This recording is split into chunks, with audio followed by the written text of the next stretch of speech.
وعنو wanaagsan daawadayaal meel kasta oo joogtaan baan nabadgelyada ee benimcada iyo naxariista Allah ayaan idku salaamay halkan waxaan idku soo gudbinaynaa barnaamij aad iyo aad u xiiso badan oo aan kaga hadlayno waa kuma Cabdiqani Maxamuud Jiire halyeeyga looga bartay inuu u guntado isla markaana ah saaxiibka bulshada Cabdiqani Maxamuud Jiire waa gudoomiye hore gobolka Sool ahna gudoomiyaha gobolka Gabiley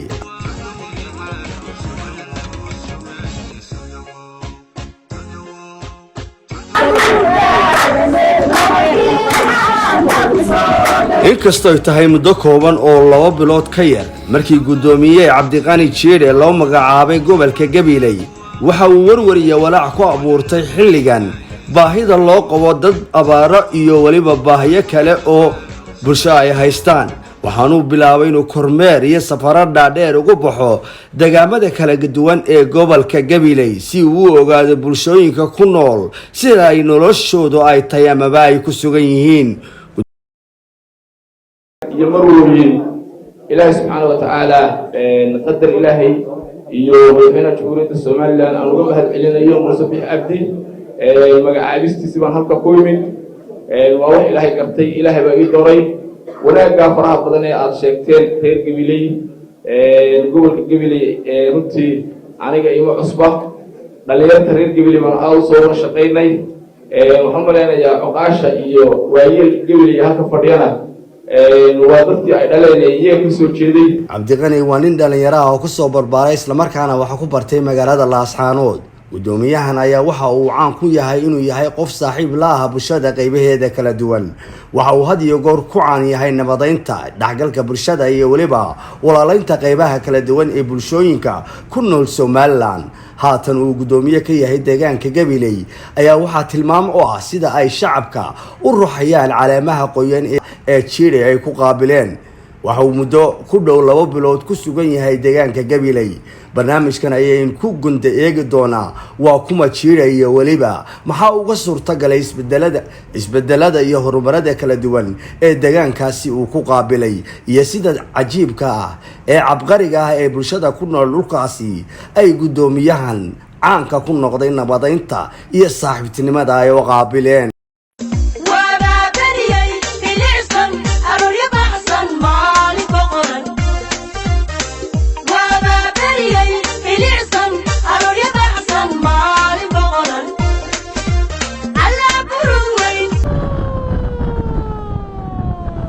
daawade ama dheehde ku soo dhawow barnaamij kooban oo ka hadlaya wixii uu qabsoomay barsaabka gobolka Gabiley Cabdiqani Maxamuud Jiire tan iyo intii loo soo magacaabay gobolka Gabiley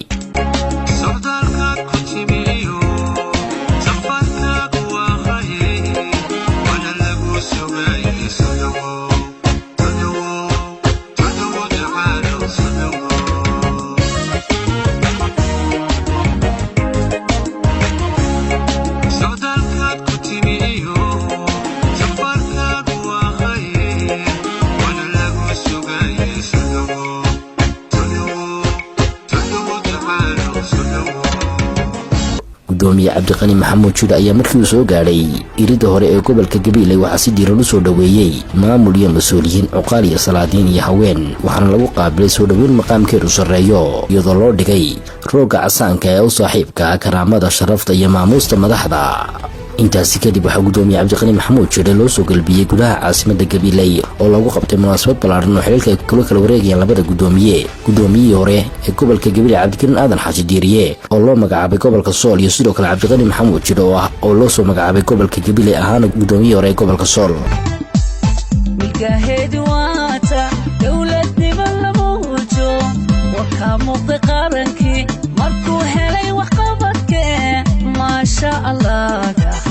ما شاء الله دها مجاهد واتا دولتني ملموجو وكاموق قارنكي مركو هلي وقبتك ما شاء الله دها ما شاء الله دها قدومي عبد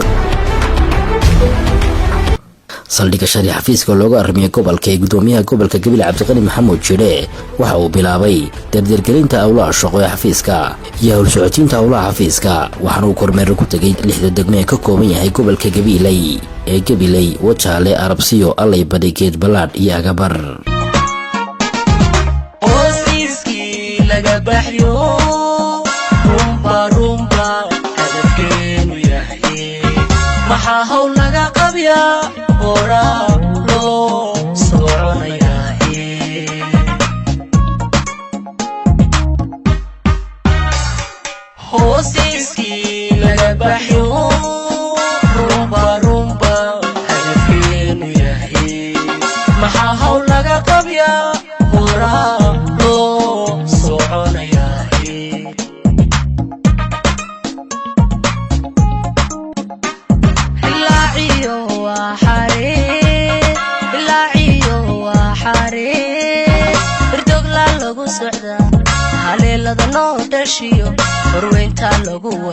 waxaana safarada uu gudoomiyuhu ku mariyay degmooyinka gobolka Gabiley ujeedadiisu ahayd barashada degmooyinka gobolka Gabiley wax ka ogaanshaha baahiyaha ka jira degmooyinka gobolka waxa uu qabsoomay iyo sidoo kale waxa ka dhiman. gudoomiye Cabdiqani Maxamuud Jire ayaa safarka degmadiisa ka bilaabay degmada Alley Badi ee gobolka Gabiley.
waa degmada Alley Badi ee gobolka Gabiley iyo soo dhaweyn maqaamkeeda sareeyo lagu qaabilay gudoomiyaha gobolka Gabiley Cabdiqani Maxamuud Jire iyo wafdi balaaran uu hogaaminayo waa safarkii ugu horeeyay ee gudoomiyaha gobolka Gabiley Cabdiqani Maxamuud Jire uu soo baxo degmooyinka gobolka Gabiley waana safar xogogan noqosho iyo korgal waxaana gudoomiyaha intuu maray u dhaxeeyay Gabiley iyo Alley Badi si diiran ugu soo dhaweeyay bulshada qaybaheeda kala duwan ee deegaanadaasi irida hore ee Alley Badina waxa uu gudoomiyaha Cabdiqani Maxamuud Jire kala kulmay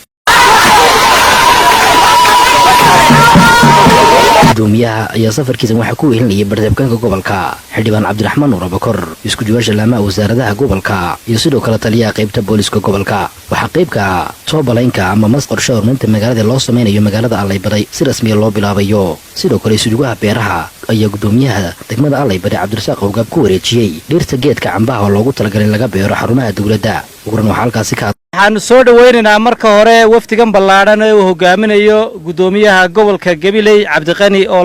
lagu naanayso Jire iyo isuduwayaashii gobolka Gabiley oo dhamaantood la socda sidoo kale barasaab ku-xigeenkii gobolka Gabiley dhammaan laamihii dawladda taliyihii qaybta ee gobolka Gabiley ee booliska cusbaa isaguna taliye soo dhawow baan idin leenahay dhammaan waftiga idin la socda waxaanu si kaliya laaba u soo dhaweynaynaa anigoo ku hadlaya afka degmada Alley Badi dhammaan waftigan ballaaran uu hogaaminayo gudoomiyaha gobolka Gabiley sida qiimaha leh ee sharafta leh ee karaamada leh u soo dhaweeyay barasaabkii cusbaa ee gobolka Gabiley oo maanta ka bilaabay booqashadiisii uu degmooyinka ku hayay degmada allay baday oo ah degmadii ugu horraysay ee uu badhasaabku maanta soo maro iyadoo awalba badhasaab wal oo yimaadaaba halka socodka uu ka bilaabaa ay allay baday tahay taasina ay muujinayso qiimaha ay degmada allay baday ugu jirto gobolka Gabiley. safarka yaga maanta ee gudoomiyaha gobolku nagu hogaaminayo waa safarkii caadiga ahaa ee gudoomiyayaasha marka gobol la soo bedelo ay degmooyinka gobolkaasi ku mari jireen sidaa darteed gudoomiyaha gobolku maanta marka laga yimaado caasimadda gobolka oo Gabiley degmadii koowaad ee safarka maanta aanu ka bilowno uu ka bilaabay waa degmada allay baday fadhi baynu isku waraysan doonaa gabagabada halkaas ka hadlay gudoomiyaha gobolka Gabiley Cabdiqani Maxamuud Jire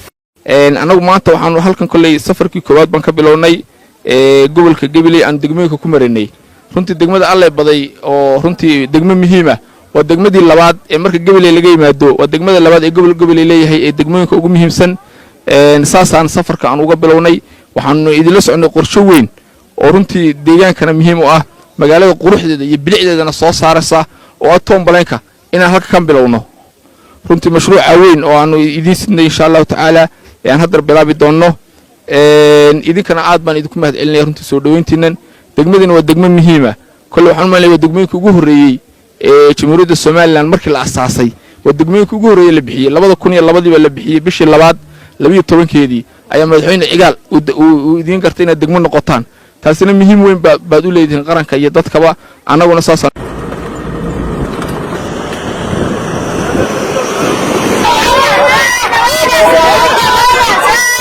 safarkii badhasaabka gobolka Gabiley Cabdiqani Maxamuud Jire ku mariyay degmooyinka gobolka Gabiley ayaa galay maalintii labaad safarkuna maanta waa degmada Geed Balaadh ee gobolka Gabiley gudoomiyaha gobolka Gabiley Cabdiqani Maxamuud Jire wafdiga hogaaminayo ayaa si diiran loogu soo dhaweeyay degmada Geed Balaadh ee gobolka Gabiley boqolaal ka mid ah shacabka magaalada ayaa soo dhaweyn diiran ku qaabilay wafdiga hogaaminayo badhasaab ka koobnaa badhasaabka gobolka iyo sidoo kale istuyaasha laamaha wasaaradaha safarkan gudoomiyaha ku mariyay degmooyinka gobolka Gabiley ayaa safar iskugu jira isbarasho iyo sidoo kale darsida iyo badaboolida xaaladaha iyo baahiyaha kala duwan ee ka jira deegaanada gobolka Gabiley gudoomiyaha gobolka Cabdiqani Maxamuud Jire wafdiga hogaaminayo ayaa kulan la qaatay dadweynaha degmadaasi isla markaasina ka dhageystay baahiyaha ay qabaan ugu horankaas ka hadlay gudoomiyaha degmada iyo bulshada deegaankaasi sheegin sadar qudha oo samada roog dhigo saaxiibada ku seexdaan hoygii nabadda weeye loo sameeyo wadooyin la noo sameeyo maxaan ku laami la noo sameeyo sabiimad la noo sameeyo maxaan ku idhaayay waxaan dhakhtarkana waxaan ku tagnaa loo sameeyo waa runtaa dumarku de dhaxday ku sii dhalaan wax badan baa naga dhiman horta halkan waxaanu ka samaysan waxbarashadii bilayskii caafimaadkii rugtanoo deetii mudane gudoomiye degmadu xagga nabadgelyada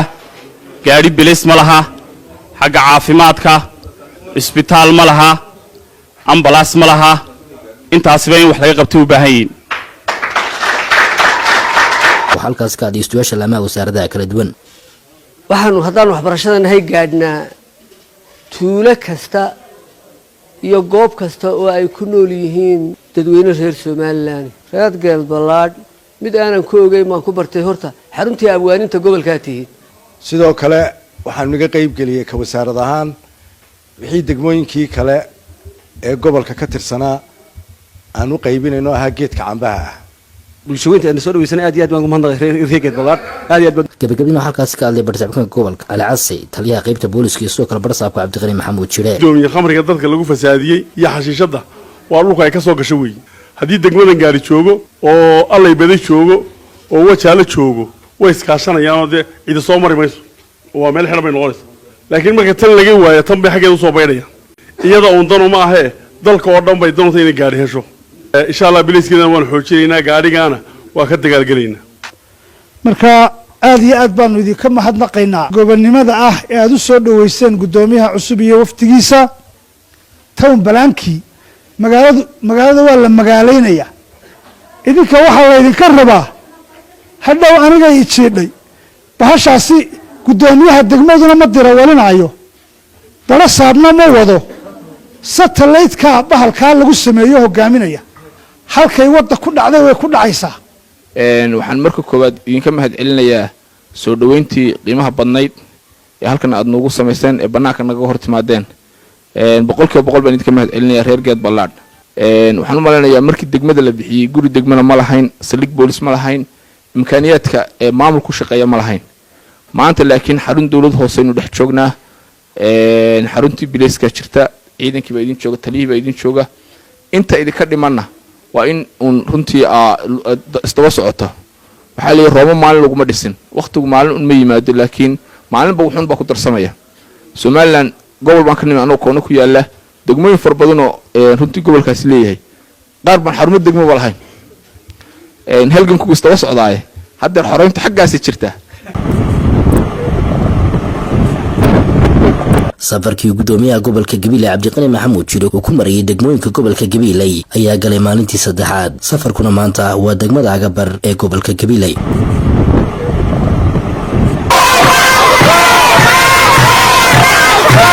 waxa gudoomiyaha iyo wafdiga uu hogaaminayo ee ka kooban barasabka gobolka iyo sidoo kale istuwaasha laamaha wasaaradaha sidoo kale xildhibaanada golaha deegaanka degmada Gabiley si diiran loogu soo dhaweeyay deegaanada u dhaxeeya Gabiley ilaa Caada waxaana lagu qaabilayay sacab mashxarad iyo sidoo kale caleemo qoyan halkani waa deegaanka Caada oo si diiran loogu qaabilay wafdiga uu hogaaminayo gudoomiyuhu waxaana gudoomiyaha gobolku kormeeray waxqabadada kala duwan ee ka hana qaaday deegaanka Caada ee gobolka Gabiley oo dadka deegaankaasi qorbajoog iyo qolqoljoogba isku tashi iyo isku tiirsanaan ay ku taabageliyeen xilliganina Caado ay tahay degmo horumar iyo waxqabad ballaaran ka muuqdo waxaana guralkaasi kala hadlay shacabka deegaankaasi gudoomiyaha Caada Axmed Sangub Cabdiraxmaan Urabakor isuduwaha waxbarashada iyo sidoo kale barsaabka iyo barsaabooyinka waxaana yiraahdeen isbitaalka weyn ee soo aragtay isbitaalkaasi waxa dhistay dadka deegaanka gudaha iyo dibadda iyaga iska abaabulay wax dawladii naga caawisay oo haba yaraatay meesha ku jiraan ma jiro halkan waxa ka dhisan laba kalaas oo madrasada hoolkan iyo masaajidka weyn iyo isbitaalka iyo labada kalaas ee iskuulka marka aan isbitaalka dib ugu noqdo lacagta gashay intaas ilaa $75,000 weeyaan oo deegaanka ah ayaa ururiyay oo dhismahaasna fuliyay dhawaajiyay horta waxa quruxda badan leh muuqda bulshadeynta deegaankani baa runtii yaa horumar u ahayd oo gudiyo dibadba isku tashatay dabkii baxaya dab lagu qabsado sababta tiraahdaa dawladda waxaan uga baahanahay gacantoodii inay wana doorkooga ciyaaraan annaga xuduuda nooma laha gobolku nooma kala qaybsanaa dhammaantii waa isku kaayamid meel kasta oo aanu joogno iyo meel kasta oo tagnaba waxaanu ka turjumaynaa oo nu ka jawaabaynaa bulshada baahiyaha haya inaanu ka jawaabno ay waajibaadkaygu yahay haddaad iskuul la dhisateen yani dhakhtar la dhisateen dawladnimadii baad ka run sheegteen ba idinku haddaa caaditii in laydinku daydo weeye cawday galaasyada oo 2 ah iyo tiro 7 fasal ah oo ku jirta fasalada kale aniga idin hay anigoo gudoomiyaha waxbarashada meel kale u doonan maysaa waa in tirada ardaydu 100 gaadho ka mahadnaqaynaa soo dhaweyntii qiimaha badnayd ee aad waftiga gudoomiyaha u samayseen waxa kaloo ka mahadnaqaynaa sida aad isugu tashateen ee aad idinku dawladnimadu ilaa waa dadka una u muujiseen dawladnimadii Soomaaliya waxay tiraahdaa dabkii baxaya dab lagu qabsaday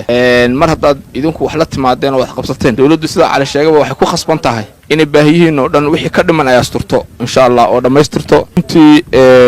aadna waxaan idinka mahad celinaynaa soo dhaweyntiina qiimaha leh iyo sharafta aad nagu qaabisheen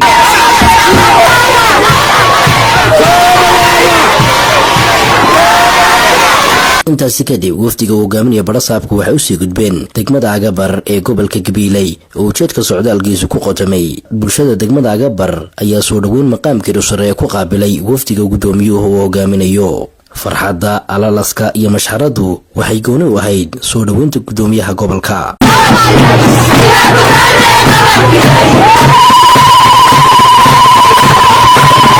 gudoomiye Cabdiqani Maxamuud Jiro ayaa xariga ka jaray mashaariic ay hirgeliyeen maamulka degmada Agabar ee uu horkacayo gudoomiyaha degmadaasi sidoo kale gudoomiyaha iyo wafdigiisa ayaa kormeeray boordin dhammaystiran oo laga hirgelinayo degmadaasi warna waxa ka warbixiyay waxqabadadaasi gudoomiyaha degmada Agabar Idris Jamac Xasan nasiib bay u yeelatay Agabar in laga dhiso maxadka quraanka iyo masaajidka weynba 3 sanadood hawsha ka soo shaqeynaya Sheekh Ismaaciil alxamdulillah rabbil caalamiin maanta hirgashay dhawaan baan ku wareejinay gudoomiye dhulka oo u sameynay waraaqihii oo uga saarnay wadooyinkii waa 100 mitir oo dhan walba 4 koono wada ka marto master balaanka ee 60% hirgalay inta dambena ay socoto hirgeliso marshuucaasi kolley degmada ayaa fushatay inkastoo ay laga caawiyey oo gobolka amba degmada Gabiley ay bixisay 4 meelood oo meel 3 daloolna waxa bixisay degmadaas ka bixisay marshuucaasi intiisii badnayd ee ugu muhiimsanayd magaalada uu ka hirgalay oo wadooyinkii magaalada gudaheega oo dhammaan way ka wada hirgaleen si fiican oo nabadgelyo ah way ugu hirgaleen dadkan waa dad horumarka jecel degmadani sidoo kale waxaa halkaasi ka hadlay odayaasha waxgaradka iyo haweenka degmada Agabar sidoo kale waxaa halkaasi ka hadlay isduwaasha laamaha wasaaradaha kala duwan cagaftu marka ayna jiirjiidhay waxaanu u samirnay wadada yar wadada weyn bay kugu ridaay wadada waxaanu ku sugaynay magaalooyinka nageynaysa khudradayadu halkaas ku quruntaa umushayada hadii la qaado meelahan sida loola sii joogay iska dhigbaxda wada la'aan baa noogu baan barsaabkuna waa ku soo dhaweynaa gacmaha ku soo dhaweynaa insha Allah waxaan ka rajaynaynaa inaan noqono kuwa wada shaqeeya gacmaha qabsano barsaabku wuu cusub yahay waana sahan kullay baahiduna sahanka kuma dhamaatee dhigay ku dhamaata degmada Agabar waa degmo ballaaran wax qabadkeeda iyo baahiyaheeda wixii ay qabsatay degmadu waa indhaha wax ku aragtay wax badan la way dhiman wax badan la qabsan la way jiraan wax dawladda loo qabatay way jiraan oo cusubna waynu la jaan qaadi oo wixii naga dhiman waynu la qoraalna waynu u geyn warbixintan si fiican baynu siini degmadan waa degmooyinka aadka ugu amaanka badan xagga amniga waa degmo aad u fiican dadku cashuurta way bixiyaan awaamirta dawladda si fiican bay ugu hoggaansan yihiin annana wixii aanu qaban karano ee marka dawlad ahaana waanu qabanay caafimaadka iyaduna way noo fiican tahay halka waxbarashada dugsigii sare noo dhisan yahay ayaana wali haynin macallimiin magaaladu waa kala bar imika oo kala bar bay Hargeysa ugu guurtay dhawaanadii ayaa la diin keenaya hay'adaha oo badan caafimaadka xagga imika soo galaya way jiraan waana run oo magaalada duruufo iskuul marka looga guuro caafimaadka riboodkoodu u dhilmaya waayo baahidii loogu xidhnaa xanaanada ayaa yaraanay degmada sanadadan u dambeeyay intan xanuunkan COVID-19 ku ay jirana waxa isdhimay mucaawinooyinkii hay'adu ay xagga wasaaradda beeraha ka caawin jireen taay haddana ka wasaaradahan hadda wixii wasaaradda beeraha ay soo gala qaybtooda waanu ka siinaa degmada Agabar waxa u dambeysay geedka cambaha ah oo ay nagu caawiyeen dawlad deegaanka Soomaalida Itoobiya inaanu ku soo wareejinay gudoomiyaha degmada Agabar 15 kursi iyo 15 miis waa la helaya macna waa inta ugu yar Soomaa ayay ahayd waxa laga yaabaa jahliyadu inay yiraahdeen magaaladeena Agabar lacagta markay ku deeqayeen qorshaha in loogu daruun bay ahayd 4 macallin naga bixiya sanad qura 4 macallin naga bixiya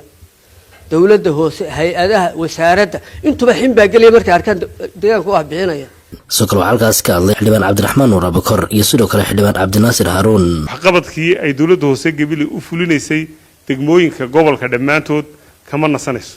gaarka degmadu qabto waa noo diwaangashan yahay dawladda dhaxo maanta barsaabka ka socdana isna gaar buu hawlihiisa u ogaanaya intaasoo la isku daray ayaa dabeedan isku leeman doonaayo waxay niiman doonaa baahiyiin oo laga soo jawaabay niiman doonaa hadii Ilaahay yiraahdo nabadgelyadana waa amaanan tahay sidii odayaashu sheegeen bilayskana loo soo kordhiyay baa noogu jirtay waana soo kordhinayna hadii Alla yiraahdo gabagabadii halkaasi ka hadlay barsaabka gobolka Alcasi iyo sidoo kale gudoomiyaha gobolka Cabdiqani Maxamuud Jire baahi badan baad ka hadasheen baahiduna ma dhamaato aniguna de xoogagaal baan hayo in badan baynu soo wada joognay Agabar maanta maalin ay ka wanaagsan tahay aan imaado de horta la garan maayo inta inaga dhiman iyo wadadana waa la gaari doonaa insha Allah anagu kullay waxaan u soconay wax waajibnu ku leeyahay oo aan ku khasbannahay oo shaqadayada ah oo ah shaqada aan u hayno shacabka ku dhaqan guud ahaan gobolka Gabiley iyo gaar ahaan socodkan maanta oo u gaar ahaa degmada Agabar runtii inaan xoogaal u noqono xaaladaha ka jira iyo baahiyaha iyo wixii ay dadku dareemayaan anteena socodkana ma noqon doono kullay kii u dambeeyay waxaan jeclahay inaan isku soo noqono marar badan annagoo waliba xaaladahaas aan sheegnay oo dhan iyadoo laga soo jawaabay oo jawaabahoodu ama naga soo horeeyaan ama aan wadno in aanu isugu nimaadno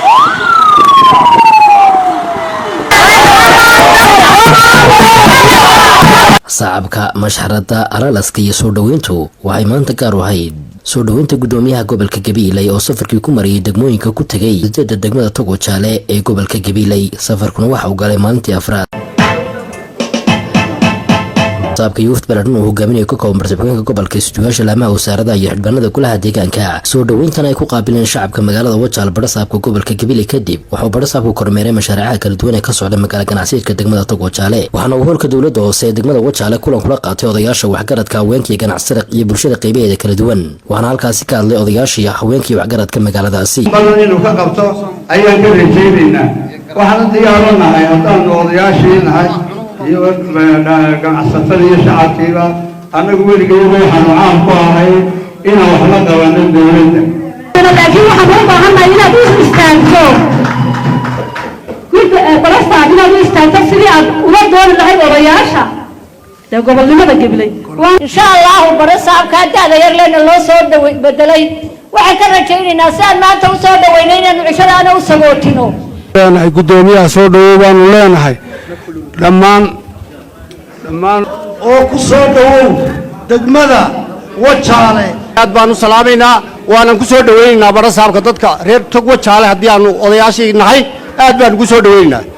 qaar ka mid ah xildhibaanada golaha deegaanka iyo isduwaasha laamaha wasaaradaha kala duwan mashruuc weyn baa inagu soo socda waa mashruuca DBWOL waxaan reer Wajaale ka codsanayaa khaasatan dhalinyarta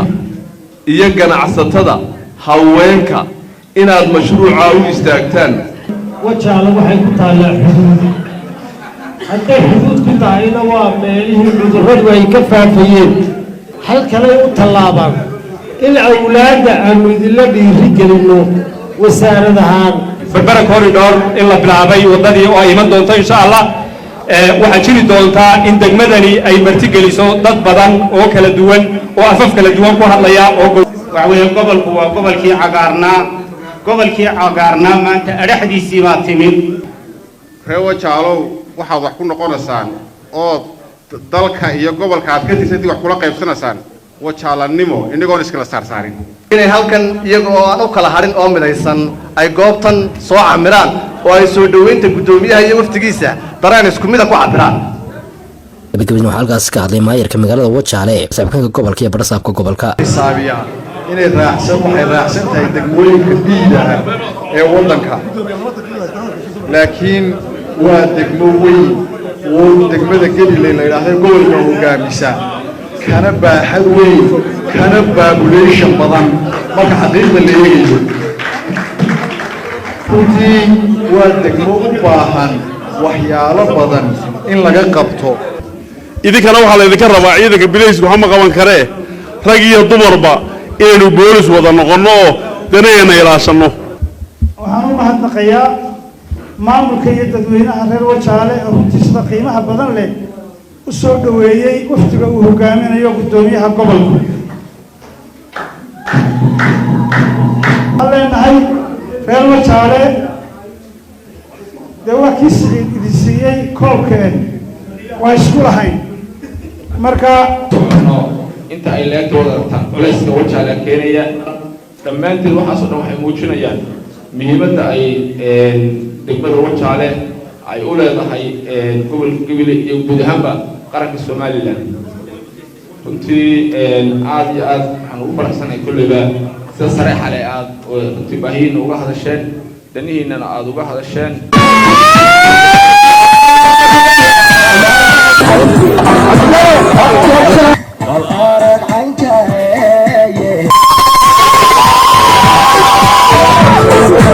maalintii shanaad ayuu galay safarkii gudoomiyaha gobolka Gabiley ku marayay degmooyinka gobolka Gabiley maantana waxa uu safarka degmooyinka ku soo gunaanaday degmada dalxiisaadka Arabsiyo oo si balaaran loogu soo dhaweeyay wafdi balaaran uu hogaaminayo gudoomiyaha gobolka Gabiley Cabdiqani Maxamuud Jure weheliyaan barsaabka gobolka iyo sidoo kale istuwaasha laamaha wasaaradaha kala duwan iyo sidoo kale xildhibaan Cabdiraxmaan Nuur Abakor barsaabka wafdiga hogaaminayo ayaa kormeeray xarumaha laamaha dawladda ee magaalada Arabsiyo sida uu shaqeeyaan iyo baahiyaha ka jira waxaana uu kormeeray labada xanaano ee adeegyada caafimaadka ka bixiya magaalada Arabsiyo soo kale istuwaasha wasaaradda caafimaadka Cishish Qimad Warsame ayaa xanaanada dhinaca qarka ee Arabsiyo ku wareejiyay deeq adeeg caafimaad oo ugu talagalay station bukiski iyo alaan buskudkii nutritionkii iyo qalabkii kale iyo RSD alaabas aan ku wareejinayna in meelba waxaan uga soo gooyo horaan ugu ballan qaaday waana lu sii waday maternity-na waan ballan qaadaynaa in loo dhiso galabarasaabka gobolka cabdiqani maxamuud jiila ayaa kormeeray isbitaalka magaalada arabsiyo oo xilligan ay ka socdaan bixinta adeegyadii bulshada loo fulinayay waxaana halkaas ka hadlayay sujuuha caafimaad ciise sheekh cumar samey sidoo kale agaasimaha isbitaalkaasi dr ridwaan maxamed cali wixii qalab ee ka dhimanay imika sariiriyo xanaarkayana anaa laygu leeyahay isbitaalkii sidii loo dhaqaajin lahaa wacagaha isugu taagi lahaana waa loo baahan yahay carqalada ugu weyn ee isbitaalka hortaagani waa operation theater qalliinka weeyaan qalliinka waxaan sameynay quotation waan soo qiimeynay dhismaha inta ku baxaysa waxa la yidhi waxoogaa ilaa $2,000 dhismaha ku baxaya waxa weeyaan maadaama dhalmadii xanaanadu badan tahay dhalmadii isbitaalku badan yahay intaasi kadib barsaabka gobolka cabdiqani maxamuud jiila ayaa kormeeray xafiiska wakaalada biyaha ee magaalada arabsiyo adeega 2 ceel oo waliba kan dad biyo fiican leeyahay solarka iyo jiinaduna u shaqeynayaan biyaha biyo ku jiraan waa ilaa 600 oo guri waliba waan wadnaayo balaarinta iyo sidoo loo socda 2 ceel bal biyo ka waraabnaa intaasi kadib barsaabka gobolka Gabiley ayaa xarunta dawladda oo magaalada Arabsiyo kulan kula qaatay odayaasha waxgaradka haweenka iyo qaybaha kala duwan ee bulshada dhalinyarta aad baad awood noogu saari doontaa sportska oo noo balaarin doontaa maanta waxaan ku soo dhaweynaa gudoomiyihii gobolka Gabiley waxaan leenahay ku soo dhaweey degmada Arabsiyo waa degmo facweyn anagu haddaan nahay caaqil ka soo jeeda deegaanka gobolka gudoomiyaha waan soo dhaweynaa wala shaqeynaa gudoomiyaha gobolka cabdiqani aad iyo aad baan ku soo dhaweynaa haddaan reer Arabsiyo nahay waxaan ku soo dhaweynaa gacmo furan iyo qalbi furan baan ku soo dhaweynaa aynu ku soo dhaweynayno barasaabka degmada qadiimiga beeraleyda oo u baahan waxyaalo badan cabdiqani waxaan ku leenahay ku soo dhawow degmadaadii waa degmadii Arabsiyo waa degma qadiimiya waa degma beeraleya barasaabka waxaan leeyahay ku soo dhawow degmadaada dadku aad kugu soo dhaweey soo dhaweynta iyo isbarashada barasaabka gobolka Gabiley gudoomiye waxaan ku leenahay ku soo dhawow degmadii Arabsiyo aad iyo aad baan kuugu haweynahay waan ku soo dhaweynaynaa waxaad gudoomiye ku soo dhawaataa waxaad maqashaa gobolka cagaaran waa Arabsiyo waa aragtay Arabsiyo gudoomiye gobolku waa gobol nabadeed waxa laga shaqeeyaa waa horumar gudoomiyaha cusub gobolka Gabiley cabdiqani maxamuud jiila ku soo dhawow degmadaadii Arabsiyo barasaab ku soo dhawow degmada Arabsiyo ku soo dhawow gobolka cagaaran ku soo dhawow degmada beeraleyda aad bay ku soo dhaweynaysaa degmadu waana ku hanweyn tahay wax wanaagsan way ka sugaysaa insha Allah waxaanu leenahay inta la wada sheegay waanu ka simanahay gudoomiye waan ku soo dhaweynaynaa soo dhaweyntaada waan noo helanahay dhamaanba degmada Arabsiyo soo dhawow inaad noo soo horeysay hayde waaba noo dambeynaan u malaynayaa soo halkaas ka liistayaasha laamaha wasaaradda iyo soo kale Cabdiraxmaan Nuur Bakar soo kale iguna halkaas goob joog ah Shucayb Maxamed Muuse wasiirka hore wasaaradda wasaaradda Somaliland iyo soo kale gudoomiyaha hore degmada Wajaale Xaashi wafdigan balaadheer uu hogaaminaya maanta barasaabka gobolku ahmiyada ugu weyn waxa weeyaan in gobolka degmada xaaladeeda iyo isbarashadeeda labadaba oo saynu wada ognahay barasaabku uu cusub yahay dhamaanteena waan soo dhaweynaynaa mar haddaanu garoonkii helnay xafiis meel laga dhiso waayimin wasaaraddii budgetkayga ay ugu jirtay in Arabsiyo wax looga dhiso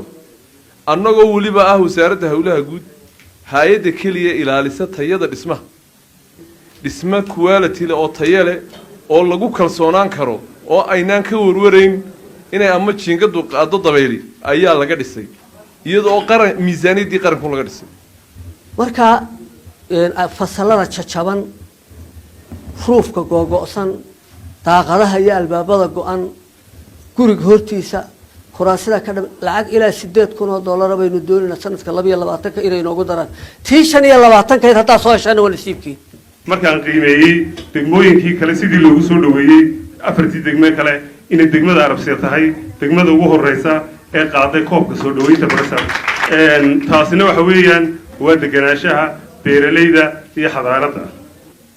wadadii koowaad ee degmada Arabsiyo waynu taabanay maantana barasaabku uu inala jooga markhaatina uu ka noqonaya in baa timid cabanaysa aan tiradeedu badnayn ninka reer Arabsiyo ee xiriiriyad ka cabanaya wadada kaga soo leexatay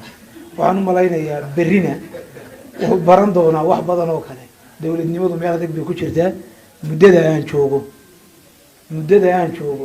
waxaan ku qasbanahay inay magaalo noqoto meeshu waa magaalo inay qurux badnaato way qurux badan tahay inay sii siyaadiso taasi waan ku qasbanahay qof reer arabsiyooda oo dowladnimo loo daba fadhiisanaya u malayn maayo inuu jiro ilbaxnimada iyo xadaaradda taana sii xoojiya waxaan leenahay bilay bilkhayr barkhad la dhalo faanfaan la dhalo waan soo dhaweynaynaa guddoomiyeennina alla soo dhaweeyo waana noo soo dhaweeyeen waxaynu sheegaynaa dee inagu reer galbeed baynu dadkaynu la shaqayno runtana aynu sheegno nabadgelyadana aynu adkayno guddoomiyaha laydin soo mataqaanaa maanta aynu soo dhaweynaynana dee yaanu idin dhuumanine waa nin ka soo jeeda gobolkii garaadada iyo dowladnimada maalin dhaweyd buu wuxuu igu yidhi markii madaxweynuhu halkan marayay ayaa wuxuu yidhi war maanta dariiqii wuu xidhnaa waxaa ma soo kordhina nin garaadadii oo dowladnimada garanaya meesha la keenaan ku yidhi markaa intii madaxweynuhu maraya dariiqa u xidhaya markaa runtii guddoomiye waxaan ku leeyahay soo dhawow deegaanka arabsi oo deegaan ballaadhan waxaad isu dhigtaan inuu isu dhigaynaa inaynu somalilan wax soo saarkeeda ku filaan kara degma ahaan gobolka cagaarisayna tihiin waa qiraynaa annaguna kolley baahi badan baa halkan laga dhawaajiyey runtii baahidu ma dhammaato maalmahoo hore oo badan oo aynu isa soo marrayba dee waxyaabo hore oo baahi oo taagnaay oo la daboolay baa jirta oo maanta maalintii ka horreeyey wixii noogu adkaaya cabdiraxmaan ownan laga hadlayay wuxuu ahaa baabuurkii degmada alxamdulilah maanta baabuurta ugu quruxda badan luu guddoomiyihii degmadu fushan yahay ambulance baa ka mid ahaayoo noocii u dambeeyey baa dhakhtarka inoogu shakaalan soo maaha wixii dhimanna roombil lama dhisine mid walba waktigii ilaahay qadara insha allah waynu ka shaqayn doonaa idinkana runtii aad baan waxaan idinka mahadcelinayaa laba qodobba marka koowaad soo dhaweyntii qiimaha badnayd ee aydin u kala hadhin haween dhalinyaro odayaal cuqaal garaado dhammaantiid qaybaha kala duwan ee bulshooyinka arabsiyo aad iyo aad baan idinka mahadcelinayaa marka labaadna waxaan idinka mahadcelinayaa runtii sida sareexa leh niyad samida leh qalbi furnaanta leh ee addanihiina uga hadasheen taasna waa waajib waana waajib dowladda lagu leeyahay in baahiyaheedo dhan loo sheegto runtii waayalan xaaji telefishinka qaranka arabsiyo balaran uu hogaaminayo barasaabka gobolka gabiley cabdiqani maxamuud jiro iyo maayarka magaalada gabiley ay weheliyaan xogayaha fulinta iyo xildhibaanada golaha deegaanka ayaa saaka kormeer ku maray gunaanadka mashaariicaha miisaaniyadda 2021 ee dowladda hoose degmada gabiley ay ka hirgelinayso gobolka gabiley waxaanu barasaabku kormeeray xarunta dhismaha golaha deegaanka magaalada gabiley hirgelinta wadada afartahaad ah ee shariif cali iyo sidoo kale bariishka xukuumaddu xilligan ka hirgelinayso shariif cali iyo sidoo kale dugsiga baahiyaha gaarka dib u dhiska casriyeynta iyo ballaarinta xanaanada xaafadaha laagbarako iyo sidoo kale kordhinta xanaanada new gabiley hirgelinta garoonada la dhigay rooga cagaarka ah ee loo hirgelinayo dugsiyada dawliga ee gobolka gabiley iyo sidoo kale garoonka kubadda cagta ee laga hirgelinayo magaalada arabsiyo oo baahi weyn u qabeen dhalinyarada magaalada arabsiyo helitaanka garoonkaasi mashaariicahani ayaa kuwa dowladda hoose ka hirgelinayso cashuurta bulshada laga qaado taasi oo dib loogu celinayo waran waxaa halkaasi ka hadlay guddoomiyaha degmada arabsiyo iyo sidoo kale xogayaha fulinta iyo xildhibaanada golaha deegaanka waa garoonkii arabsiyo sidii ugu quruxda badnaydna ay gabagabo ugu dhowdahay marka koowaad markaa waxaan jeclahay in maayarka iyo golihiisa deegaanka ee goobtaynala joogiyo xogayaha fulinta dowladda hooseba inaanu uga mahad celino waana xaw noqon doonaa garoonkana garoon ka mida garoonada gobolka gabiley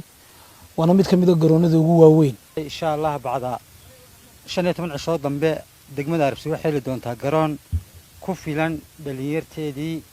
baahidii dhalinyartu muddada badan ay u qabtay inay halkaa kusoo gabagabaysanto tani waxay markaa jawaab ka tahay wixii lanoo soo doortay mas-uuliyaddiinana saarnayd qayb ka mida weey waxaana naga go-an mar walba iyo saacad walba runtii sidii aanu uga dhabayn lahayn ujeedooyinka nanoo igmaday waa mashaariicihii ku jiray miisaaniyadda 2021 oo badidood wada fulay oo kuwii u dambeeyey ay kuwan gacanta ku hayna yihiin hirgelintooda aanu u taaganahay dhamaystirkooda aanu u taaganahay mashaariicaha aanu soo kormeernay waxay isugu jireen kuwo u jihaysan xagga dhalinyarta iyo sportska wax kala qabashadooda oo garoomaa maanta waxaanu u baxnay kormeer aanu ku soo marayno gabagabada mashaariicda maadaama sanad gabagabadii lagu jiro mashaariicdii miisaaniyadda 2021 oo maraysa gabagabo ayaanu soo kormeeraynay halka ay marayaan mashaariicdaasi oo isugu jiray 7 mashruuc oo ay fulinayso dowladda hoose degmada gabiley iyo hal mashruuc oo bariishkii laga dhisayay qalax iyo isku xidhay magaalada gabiley 8 mashruuc ayaanu maanta ku soo marnay kormeer siyaasaddeenu waxa weeye inaynu dhammaan tuulooyinka iyo degmooyinka hoos yimaada gobolka inaynu waxqabadkeena wada gaadhsiino oonu bulshadeena kor soo qaadno waxaa isku xidhmasa siyaasadda iyo qorshaha wato golaha deegaanka cusub iyaan doonay aanu ku fidinno taasay noqonaysaa horumarkeedu waxa weeye hadal yar iyo hawl badan maadaama anagu mas'uul ka nahay mashaariicdan dawladda hoose ay fulinayso waajib baan ugu tahay inaan ogaano contractorka ama qandaraaska ninka qaatay inaan ka jeegarayno meeshuu marayaan wuxuu isticmaalayo iyo sida maxaan ku hawsha u socotaba saaka waxaan soo marnay 7 mashruuc iyo waliba ku extra ahaayo friishka muhiimaddu waxa weeye shaqada aan qabanano waxaan u qabanaa dadweynaha reer Gabiley farxad weyn ay noo tahay ka kala deegaan ahaan maanta inaanu garoonkii bil ka hor aan dhagax dhiganay maanta oo dhamaad oo ku dhow yahay waxaan soo marnoo kale 6 kale oo mashruuc oo dhammaantood ka kooban miisaaniyaddii ku jira miisaaniyaddii 2021 anagana farxad ay noo tahay ka kala deegaan ahaan inaanu waxayaan fala ab ku sabayno oo nu dabagalno gabagabada halkaas ka hadlay maayarka magaalada Gabiley iyo barsaabka gobolka Cabdiqani Maxamuud Jire mudana gudoomiye saadarka soo 7 mashruuc baynu maanta soo marnay oo kamida mashaariicaha dawladda hoose degmada Gabiley gacanta ku hayso oo kanaynu hadda joogno aynu ku soo gabagabeynaa u dambeeyo garoonkii kubadda cagta ee degmada Arabsi aan u qorsheynay runtii dhammaan mashaariicahaasi caadiyan waxay ahayd inay ka horeeyaan xilligan laakiin sanadka waxa jira gaabkii muddadii doorashadu socday in soo dhaxgalay baa mashaariicaha qaar dib u yar dhigay 7 mashruuc saadarka soo dhamaantood waa gabagabo waxay marayaan meel aad iyo aad u wanaagsan waxaanay ka mid yihiin runtii mashaariicaha 2021 noo qorsheysnaa mashaariicdaas oo dhan way ka mahadcelinayna maayar adiga golaha deegaankaba gobol ahaan anaga sharaf bay noo tahay inaan mashaariicdaas soo kormeerno soo aragno la koosano runtii insha Allah ilaahina waxaan ka baryaynaa inay si taabagala oo dhameystiran inugu dhameeyo oo aynu hor socod aynu raadinayno danta ummadda iyo dhammaan reer Gabiley iyo degmooyinkuba runtii ay ku farxi doonaan